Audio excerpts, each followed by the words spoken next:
Bueno, cordial saludo. Esta es la presentación respecto a la guía 2 de la materia Métodos Estadísticos en la Ciencia de Datos y Analítica, de la especialización en Ciencia de Datos y Analítica, presentado por Claudia Sasa. Entonces, inicialmente podemos observar el objetivo general, el cual es evaluar la eficiencia de diferentes modelos de regresión simple, múltiple y logística para predecir el costo del viaje y la satisfacción del cliente, identificando el modelo más adecuado según la naturaleza de los datos y la precisión requerida. En cuanto a los objetivos específicos, tenemos analizar la relación lineal entre el número de viajes anteriores y el costo de viaje mediante modelos de regresión simple, identificando la validez predictiva de cada uno.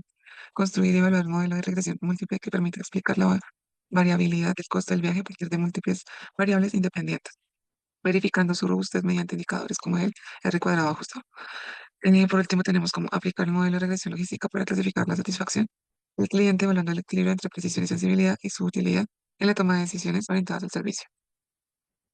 Bueno, iniciamos con el ejercicio 1, correspondiente a la regresión lineal simple, en la cual vamos a usar la base de datos, la cual vimos en el ejercicio anterior, se llama Dynamic Pricing, la cual nos entrega, digamos que varios datos en cuanto a la información de clientes que viajan con esta agencia de viajes.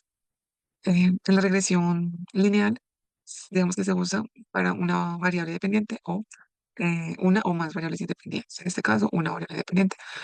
Vamos a visualizar dos modelos. El primer modelo corresponde a verificar, digamos, el comportamiento entre la variable costo histórico del viaje versus el número de viajes pasados. Y en el modelo 2 tenemos la relación entre el costo histórico del viaje y versus la duración del viaje. Entonces, en cuanto a las gráficas que tenemos, podemos observar que la primera gráfica, el modelo uno, no tiene una tendencia visualmente clara. Los datos se encuentran bastante dispersos, entonces no se tiene como una concordancia en cuanto a la posible predicción. En cuanto al modelo número 2, podemos ver que se comporta de una manera más clara, con un comportamiento lineal positivo, aunque a medida que va aumentando el número de viajes anteriores, los datos se van dispersando más que al inicio. En cuanto a las gráficas que tenemos, em, en este caso de los residuos, también llamadas eh, los errores, podemos ver que en la gráfica del modelo número 1 tenemos que los errores asimismo son dispersos. Esto está bien, de acuerdo que no lleva ningún patrón, los errores son independientes. En cuanto al modelo número 2, podemos ver que tiene una forma de embudo, la cual nos muestra como una tendencia más clara, pero los datos se encuentran más dispersos a medida que va aumentando los valores ajustados. Entonces ya se separan demasiado del cero, lo cual tampoco es algo bueno. Como resumen, tenemos que, como tal, la forma en cuanto al modelo uno es dispersa, como lo veníamos hablando, no tiene un patrón definido. En cuanto al modelo 2, está, digamos que compacta y alineada, tiene un patrón más definido. La pendiente en el modelo número uno es casi cero, la pendiente en el modelo 2 es positiva. ¿Listo? Entonces, a medida que va aumentando en la X, va aumentando en Y también. En cuanto a la relación entre las variables, en el modelo número uno es prácticamente nula, no hay una tendencia, no hay una em, visualmente que se comporte respecto a otra variable.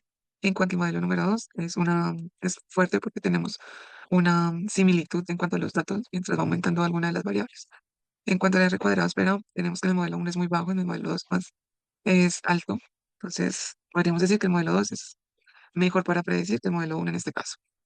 En el ejercicio 2 tenemos la regresión lineal múltiple, en donde podemos observar acá algo del código usado para poder encontrar eh, digamos que los parámetros del RCE, el cual nos entrega un valor de 69,67, lo cual nos ayuda, digamos que es un buen dato para encontrar el costo histórico del viaje.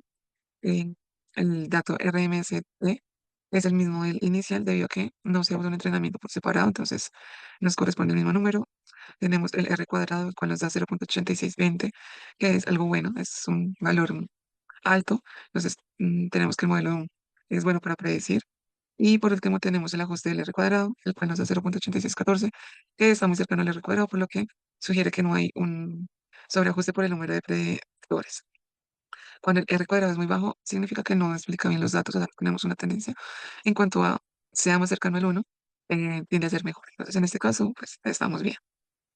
En estas gráficas se observan los residuos, entonces también llamados como la gráfica de dispersión de errores.